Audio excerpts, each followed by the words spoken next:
Jack and the Beanstalk. Once upon a time there was a poor widow who lived in a little cottage with only her son Jack. Jack was a giddy, thoughtless boy, but very kind-hearted and affectionate. There had been a hard winter, and after it the poor woman had suffered from fever and ague. Jack did no work as yet, and by degrees they grew dreadfully poor. The widow saw that there was no means of keeping Jack and herself from starvation, but by selling her cow. So one morning she said to her son, "I am too weak to go myself, Jack, so you must take the cow to market for me and sell her." Jack liked going to market to sell the cow very much, but as he was on the way, he met a butcher who had some beautiful beans in his hand. Jack stopped to look at them, and the butcher told the boy they were of great value, and persuaded the silly lad to sell the cow for these beans. When he brought them home to his mother, instead of the money she expected for her very nice cow, she was very vexed and shed many tears, scolding Jack for his folly. He was very sorry, and mother and son went to bed very sadly that night. Their last hope seemed gone. At daybreak, Jack rose and went out into the garden. "At least," he thought, "I will sow the wonderful beans. Mother says that they are just common scarlet runners and nothing else, but I may as well sow them." So he took a piece of stick and made some holes in the ground and put in the beans. That day they had very little dinner and went sadly to bed, knowing that for the next day there would be none. And Jack, unable to sleep from grief and vexation, got up at day dawn and went out into the garden. What was his amazement to find that the beans had grown up in the night, and climbed up and up till they covered the high cliff that sheltered the cottage, and disappeared above it. The stalks had twined and twisted themselves together till they formed quite a ladder. It would be easy to climb it, thought Jack. And having thought of the experiment, he at once resolved to carry it out, for Jack was a good climber. However, after his late mistake about the cow, he thought he had better consult his mother first. Wonderful growth of the beanstalk. So Jack called his mother, and they both gazed in silent wonder at the beanstalk, which was not only of great height, but was thick enough to bear Jack's weight. "I wonder where it ends," said Jack to his mother. "I think I will climb up and see." His mother wished him not to venture up this strange ladder, but Jack coaxed her to give her consent to the attempt, for he was certain there must be something wonderful in the beanstalk. So at last she yielded to his wishes. Jack instantly began to climb, and went up and up on the ladder-like bean, till everything he had left behind him, the cottage, the village, and even the tall church tower, looked quite little, and still he could not see the top of the beanstalk. Jack felt a little tired, and thought for a moment that he would go back again, but he was a very persevering boy, and he knew that the way to succeed in anything is not to give up. So after resting for a moment, he went on. After climbing higher and higher, till he grew afraid to look down for fear he should be giddy, Jack at last reached the top of the beanstalk and found himself in a beautiful country, finely wooded, with beautiful meadows covered with sheep. A crystal stream ran through the pastures. Not far from the place where he had got off the beanstalk stood a fine, strong castle. Jack wondered very much that he had never heard of or seen this castle before. But when he reflected on the subject, he saw that it was as much separated from the village by the perpendicular rock on which it stood as if it were in another land. While Jack was standing looking at the castle, a very strange-looking woman came out of the wood and advanced toward him. She wore a pointed cap of quilted red satin turned up with ermine. Her hair streamed loose over her shoulders, and she walked with a staff. Jack took off his cap and made her a bow. "If you please, ma'am," said he, "is this your house?"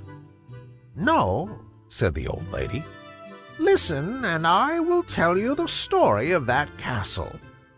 Once upon a time there was a noble knight who lived in this castle, which is on the borders of fairyland. He had a fair and beloved wife and several lovely children. And as his neighbors, the little people were very friendly towards him. They bestowed on him many excellent and precious gifts. Rumor whispered of these treasures, and a monstrous giant who lived at no great distance, and who was a very wicked being, resolved to obtain possession of them. So he bribed a false servant to let him inside the castle when the knight was in bed and asleep, and he killed him as he lay. Then he went to the part of the castle which was the nursery, and also killed all the poor little ones he found there. Happily for her, the lady was not to be found. She had gone with her infant son, who was only 2 or 3 months old, to visit her old nurse, who lived in the valley, and she had been detained all night there by a storm. The next morning, as soon as it was light, one of the servants at the castle, who had managed to escape, came to tell the poor lady of the sad fate of her husband and her pretty babes. She could scarcely believe him at first, and was eager at once to go back and share the fate of her dear ones. But the old nurse, with many tears, besought her to remember that she had still a child, and that it was her duty to preserve her life for the sake of the poor innocent. The lady yielded to this reasoning, and consented to remain at her nurse's house as the best place of concealment. For the servant told her that the giant had vowed, if he could find her, that he would kill both her and her baby. Years rolled on. The old nurse died, leaving her cottage and the few articles of furniture it contained to her poor lady, who dwelt in it, working as a peasant for her daily bread. Her spinning wheel and the milk of a cow, which she had purchased with the little money she had with her, sufficed for the scanty subsistence of herself and her little son. There was a nice little garden attached to the cottage, in which they cultivated peas, beans, and cabbages, and the lady was not ashamed to go out at harvest time and glean in the fields to supply her little son's wants. Jack, that poor lady is your mother. This castle was once your father's, and must again be yours." Jack uttered a cry of surprise. "My mother? Oh, madam, what ought I to do? My poor father, my dear mother." "Your duty requires you to win it back for your mother. But the task is a very difficult one and full of peril, Jack. Have you courage to undertake it?" "I fear nothing when I am doing right," said Jack. "Then," said the lady in the red cap, "you are one of those who slay giants. You must get into the castle, and, if possible, possess yourself of a hen that lays golden eggs, and a harp that talks. Remember, all the giant possesses is really yours." As she ceased speaking, the lady of the red hat suddenly disappeared, and of course Jack knew she was a fairy. Jack determined at once to attempt the adventure, so he advanced and blew the horn which hung at the castle portal. The door was opened in a minute or two by a frightful giantess, with one great eye in the middle of her forehead. As soon as Jack saw her, he turned to run away, but she caught him and dragged him into the castle. "Ho, ho, ho, ho!" She laughed terribly. "You didn't expect to see me here, that is clear. No, I shan't let you go again. I am weary of my life. I am so overworked, and I don't see why I should not have a page as well as other ladies. And you shall be my boy. You shall clean the knives and black the boots and make the fires, and help me generally when the giant is out. When he is at home, I must hide you, for he has eaten up all my pages hitherto, and you would be a dainty morsel, my little lad." While she spoke, she dragged Jack right into the castle. The poor boy was very much frightened, as I'm sure you and I would have been in his place. But he remembered that fear disgraces a man, so he struggled to be brave and make the best of things. "I'm quite ready to help you, and do all I can to serve you, madam," he said. "Only I beg you will be good enough to hide me from your husband, for I should not like to be eaten at all." "That's a good boy," said the giantess, nodding her head. "It is lucky for you that you did not scream out when you saw me, as the other boys who have been here did. For if you had done so, my husband would have awakened and have eaten you, as he did them, for breakfast. Come here, child. Go into my wardrobe. He never ventures to open that. You will be safe there." And she opened a huge wardrobe which stood in the great hall, and shut him into it. But the keyhole was so large that it admitted plenty of air, and he could see everything that took place through it. By and by he heard a heavy tramp on the stairs, like the lumbering along of a great cannon. And then a voice like thunder cried out, "Fee-fa-fi-fo-fum! I smell the breath of an Englishman. Let him be alive or let him be dead. I'll grind his bones to make my bread." "Wife," cried the giant, "there is a man in the castle. Let me have him for breakfast." "You are grown old and stupid," cried the lady in her loud tones. "It is only a nice fresh steak off an elephant that I have cooked for you, which you smell. There, sit down and make a good breakfast." And she placed a huge dish before him of savory steaming meat, which greatly pleased him and made him forget his idea of an Englishman being in the castle. When he had breakfasted, he went out for a walk, and then the giantess opened the door and made Jack come out to help her. He helped her all day. She fed him well, and when evening came, put him back in the wardrobe. The hen that lays golden eggs. The giant came in to supper. Jack watched him through the keyhole and was amazed to see him pick a wolf's bone and put half a fowl at a time into his capacious mouth. When the supper was ended, he bade his wife bring him his hen that laid the golden eggs. "It lays as well as it did when it belonged to that paltry knight," he said. "Indeed, I think the eggs are heavier than ever." The giantess went away, and soon returned with a little brown hen, which she placed on the table before her husband. "And now, my dear," she said, "I am going for a walk, if you don't want me any longer." "Go," said the giant. "I shall be glad to have a nap by and by." Then he took up the brown hen and said to her, "Lay!" And she instantly laid a golden egg. "Lay!" said the giant again, and she laid another. "Lay!" he repeated the third time, and again a golden egg lay on the table. Now Jack was sure this hen was that of which the fairy had spoken. By and by the giant put the hen down on the floor, and soon after went fast asleep, snoring so loud that it sounded like thunder. Directly Jack perceived that the giant was fast asleep. He pushed open the door of the wardrobe and crept out. Very softly he stole across the room, and picking up the hen, made haste to quit the apartment. He knew his way to the kitchen, the door of which he found was left ajar. He opened it, shut and locked it after him, and flew back to the beanstalk, which he descended as fast as his feet would move. When his mother saw him enter the house, she wept for joy, for she had feared that the fairies had carried him away, or that the giant had found him.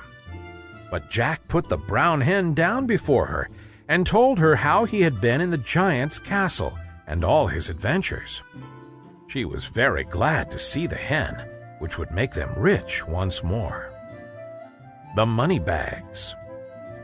Jack made another journey up the beanstalk to the giant's castle one day while his mother had gone to market. But first he dyed his hair and disguised himself. The old woman did not know him again, and she dragged him in as she had done before to help her do the work. But she heard her husband coming and hid him in the wardrobe, not thinking that it was the same boy who had stolen the hen. She bade him stay quite still there, or the giant would eat him. Then the giant came in, saying, "Fee, fa, fi, fo, fum. I smell the breath of an Englishman. Let him be alive or let him be dead. I'll grind his bones to make my bread." "Nonsense," said the wife.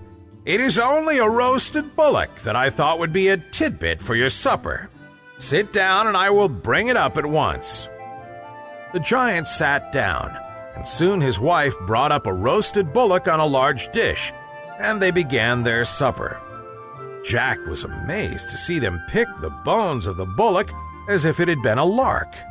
As soon as they had finished their meal, the giantess rose and said, "Now, my dear, with your leave, I am going up to my room to finish the story I am reading. If you want me, call for me." "First," answered the giant, "bring me my money bags, that I may count my golden pieces before I sleep." The giantess obeyed. She went and soon returned with 2 large bags over her shoulders, which she put down by her husband. "There," she said, "that is all that's left of the night's money. When you have spent it, you must go and take another baron's castle." "That he shan't if I can help it," thought Jack.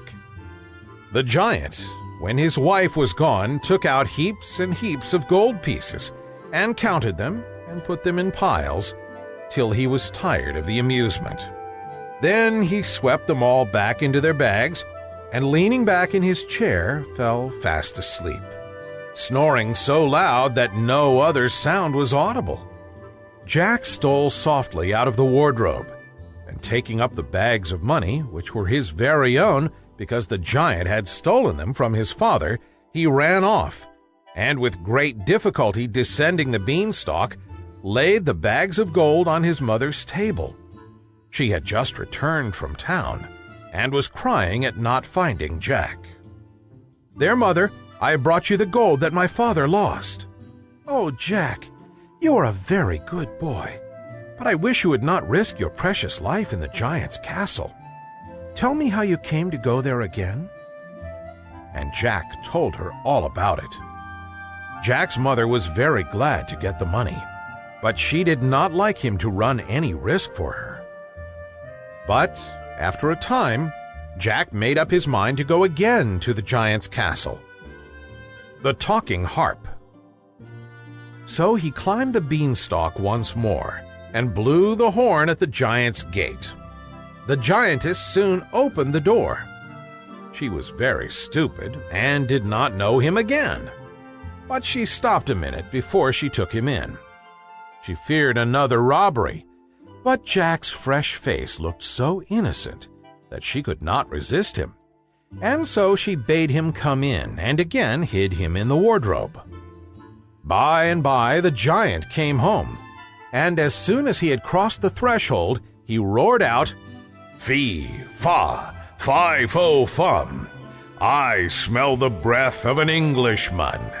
Let him be alive or let him be dead. I'll grind his bones to make my bread."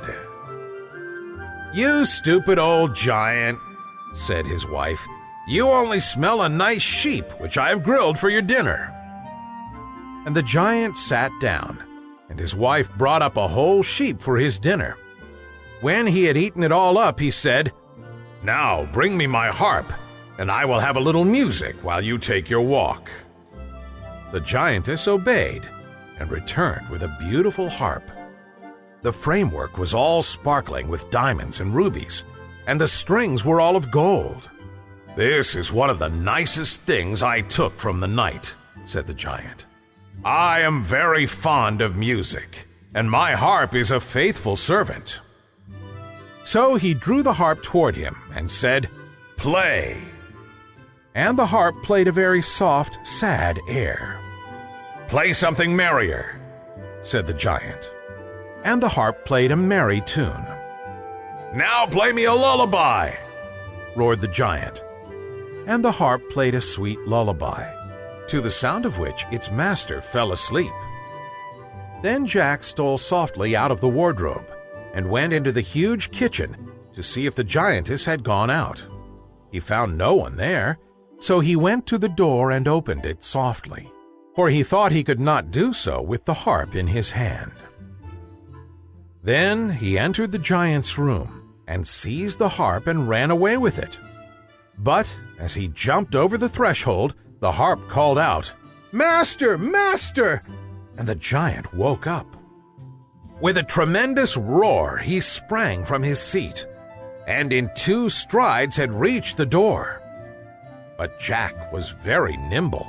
He fled like lightning with the harp, talking to it as he went, for he saw it was a fairy, and telling it he was the son of its old master, the knight. Still, the giant came on so fast that he was quite close to poor Jack, and had stretched out his great hand to catch him. But luckily, just at that moment, he stepped upon a loose stone, stumbled, and fell flat on the ground, where he lay at his full length. This accident gave Jack time to get on the beanstalk and hasten down it.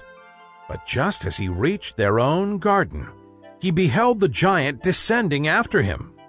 "Mother! Mother!" cried Jack. "Make haste and give me the axe." His mother ran to him with a hatchet in her hand, and Jack, with one tremendous blow, cut through all the beanstalks except one. "Now, Mother, stand out of the way," said he. The giant breaks his neck. Jack's mother shrank back, and it was well she did so, for just as the giant took hold of the last branch of the beanstalk, Jack cut the stem quite through and darted from the spot. Down came the giant with a terrible crash, and as he fell on his head, he broke his neck and lay dead at the feet of the woman he had so much injured. Before Jack and his mother had recovered from their alarm and agitation, a beautiful lady stood before them. "Jack," said she, "you have acted like a brave knight's son, and deserve to have your inheritance restored to you. Dig a grave and bury the giant, and then go and kill the giantess." "But," said Jack, "I could not kill anyone unless I were fighting with him, and I could not draw my sword upon a woman. Moreover, the giantess was very kind to me." The fairy smiled on Jack. "I am very much pleased with your generous feeling," she said. "Nevertheless, return to the castle and act as you will find needful." Jack asked the fairy if she would show him the way to the castle, as the beanstalk was now down. She told him that she would drive him there in her chariot, which was drawn by 2 peacocks. Jack thanked her and sat down in the chariot with her. The fairy drove him a long distance round, till they reached a village which lay at the bottom of the hill. Here they found a number of miserable-looking men assembled. The fairy stopped her carriage and addressed them. "My friends," said she, "the cruel giant who oppressed you and ate up all your flocks and herds is dead, and this young gentleman was the means of your being delivered from him, and is the son of your kind old master, the knight. The men gave a loud cheer at these words and pressed forward to say that they would serve Jack as faithfully as they had served his father. The fairy bade them to follow her to the castle, and they marched thither in a body, and Jack blew the horn and demanded admittance. The old giantess saw them coming from the turret loophole. She was very much frightened, for she guessed that something had happened to her husband. And as she came downstairs very fast, she caught her foot in her dress and fell from the top to the bottom and broke her neck. When the people outside found that the door was not open to them, they took crowbars and forced the portal. Nobody was to be seen. But on leaving the hall, they found the body of the giantess at the foot of the stairs. Thus, Jack took possession of the castle. The fairy went and brought his mother to him, with the hen and the harp. He had the giantess buried, and endeavored as much as lay in his power to do right to those whom the giant had robbed. Before her departure for fairyland, the fairy explained to Jack that she had sent the butcher to meet him with the beans, in order to try what sort of lad he was. "If you had looked at the gigantic beanstalk and only stupidly wondered about it," she said, "I should have left you where misfortune had placed you, only restoring her cow to your mother. But you showed an inquiring mind and great courage and enterprise. Therefore, you deserve to rise, and when you mounted the beanstalk, you climbed the ladder of fortune." She then took leave of Jack and his mother. The end.